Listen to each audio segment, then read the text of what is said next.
والصلاة والسلام على من كان نبيا وآدم بين الماء والدين وعلى آله وأصحابه وأهل بيته وذريته وأولياء أمته وعلماء أهل سنته وملته أجمعين. أما بعد فأعوذ بالله من الشيطان الرجيم. بسم الله الرحمن الرحيم. الأخلاء يومئذ بعضهم لبعض عدو إلا المتقين. صدق الله العظيم وبلغنا رسوله النبي الكريم الرؤوف الرحيم، ونحن على ذلك لمن الشاهدين والشاكرين والحمد لله رب العالمين. قال الله تعالى في شأن حبيبه مخبرا وآمرا: إن الله وملائكته يصلون على النبي يا أيها الذين آمنوا صلوا عليه وسلموا تسليما. محبت کے ساتھ پڑھیے، کوئی زبان خاموش نہ رہے. الصلاۃ والسلام علیک یا سیدی یا رسول اللہ، الصلاۃ والسلام علیک یا سیدی یا حبیب اللہ، الصلاۃ والسلام علیک یا سیدی یا رحمۃ للعالمین وعلی آلک واصحابک یا سیدی یا محبوب رب العالمین. ابھی بھی کچھ زبانیں خاموش ہیں، یا اس محبوب پر تو درود سلام پڑھا کریں جس کے سوا ہے کچھ نہیں. اور پھر یہ مسئلہ بھی سمجھ لیں کہ جب یہ آیت کریمہ پڑھی جاتی ہے نا، یا ایھا الذین آمنوا اتقوا اللہ، یا ایھا الذین ان اللہ وملائکتہ یصلون علی النبی یا ایھا الذین آمنوا صلوا علیہ وسلموا تسلیما. جب یہ آیت پڑھی جاتی ہے تو اس میں امر کا صیغہ استعمال ہوتا ہے. رب فرماتا ہے کہ اے ایمان والوں میرے محبوب پر درود پاک پڑھو. تو یہ رب کائنات کا جو حکم ہے اس نے امر کا صیغہ استعمال کیا ہے. جب اللہ اپنے بندوں کو حکم دیتا ہے تو بندوں پر یہ فرض ہو جاتا ہے کہ اس کے محبوب پر درود پاک پڑھے.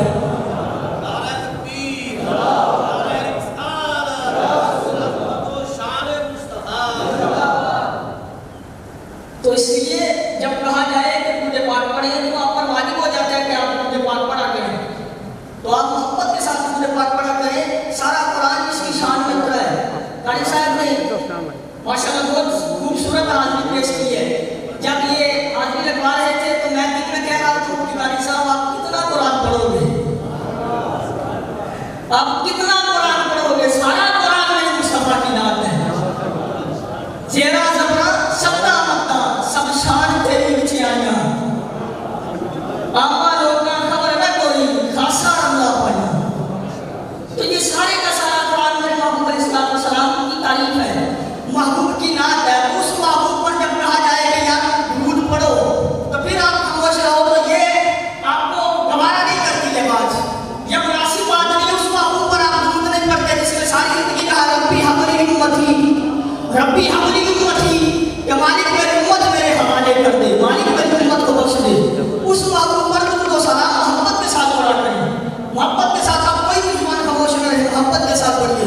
الصلاۃ والسلام علیک یا سیدی یا رسول اللہ، الصلاۃ والسلام علیک یا سیدی یا حبیب اللہ، الصلاۃ والسلام علیک یا سیدی یا رحمۃ للعالمین وعلی آلک واصحابک یا سیدی یا محبوب رب العالمین.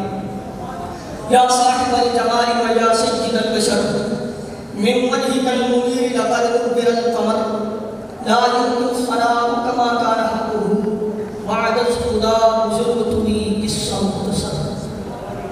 صدیق اکثر حسن کمال محمد است، فاروق ذل جاہ جلال محمد است، عثمان ضیائے شمع جمال محمد است. صدیق اکبر پر صداقت ناز کرتی ہے، فاروق اعظم پر عدالت ناز کرتی ہے، عثمان غنی پر حیا ناز کرتی ہے، مولائے کائنات پر شجاعت ناز کرتی ہے. سیدات النساء خاتون جنت سیدہ زہرا سلام اللہ ابیہا و علیہا، آپ پر عبادت